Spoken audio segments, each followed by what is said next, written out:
देखिए भाई, Haryana assistant professor की जब बात आप मेंस एग्ज़ाम की करते हैं, बहुत सारे स्टूडेंट के मन में डाउट ये है कि हमें प्रीलिम्स के साथ ही मेंस करना चाहिए या मेंस को हम बाद में करें।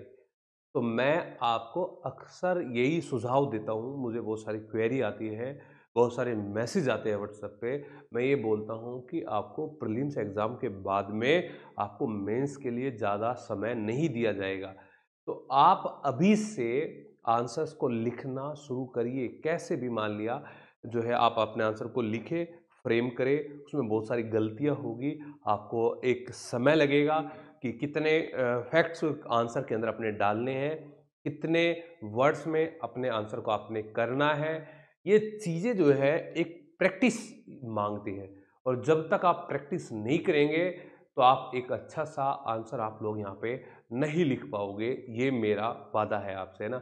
आप अपनी गलतियाँ खुद से आप ढूँढेंगे, है ना? कि जब आप आंसर लिखेंगे आपको पता चलेगा कि यार मेरे आंसर में जो है ना, एक वर्ड्स की कमी है, मेरे आंसर में जो है ना एक फैक्ट्स की कमी है, मेरे आंसर में जो है ना यहाँ पे राइटिंग की कमी है, मेरे आंसर में जो है ना मैं टाइम मैनेजमेंट ठीक नहीं कर पा रहा हूँ या कर पा रही हूँ, मुझे बहुत आंसर करने में समय लगता है। तो ऐसी कई सारी चीज़ें आपको यहाँ पे पता चलेगी भाई कि जब आप आंसर लिखेंगे और जब तक नहीं लिखेंगे तो रीडिंग तो आप कितना भी कर लीजिए, रीडिंग करने में आपकी राइटिंग आंसर प्रैक्टिस नहीं हो सकती।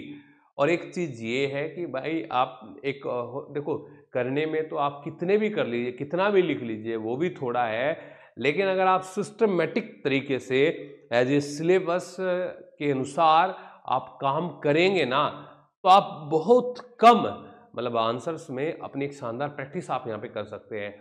मैंने जब पीजीटी की तैयारी करवाई थी, तो उस पीजीटी की तैयारी के दौरान स्टूडेंट को लगभग 140 से 150 क्वेश्चन ही मैंने डिस्कस किए थे, है ना? और उनमें से 18 क्वेश्चन उनके एग्जाम में आए पीजीटी हिस्ट्री हरियाणा में और 18 में से 17 क्वेश्चन डिक्टो वर्ड टू वर्ड जो है उन 140 क्वेश्चन जो हमने प्रैक्टिस करवाए वो उनमें से डायरेक्टली पूछे गए आयोग की तरफ से। तो देख के इतनी खुशी हुई, हमने डायरेक्ट स्टूडेंट को बोला कि आप है ना एकदम मतलब इन इस ट्रैक से मत हटना। मैंने उन क्वेश्चंस को इस तरीके से मतलब इंक्लूड किया था प्रैक्टिस के दौरान कि कोई भी पार्ट उस सब्जेक्ट से यहाँ पे नहीं छूटेगा। तो भाई अभी से आप उसकी प्रैक्टिस करिए। अगर आपको एक सही डायरेक्शन आपको चाहिए, एक सही मार्गदर्शन आपको चाहिए, तो आप हमारे प्लेटफॉर्म के साथ हमारे जुड़िए।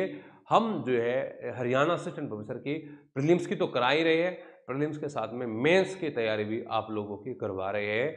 तो बिना किसी देरी के ना बिना किसी समय गँवाए आप इसको लगिए। हम बताएँगे कि आपके आंसर में कितना सुधार आप कर सकते हैं।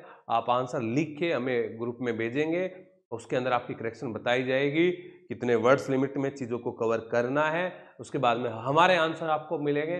तो ये सारी चीज़ें एक अपने आप में बहुत ही शानदार तैयारी आप लोगों की करवा देगी और आपको हरियाणा के अंदर एक असिस्टेंट प्रोफेसर के पद पे आपको बैठाने का काम ये करेगी। ठीक है दोस्तों, तो मिलते हैं अब नेक्स्ट सेशन में। Thank you.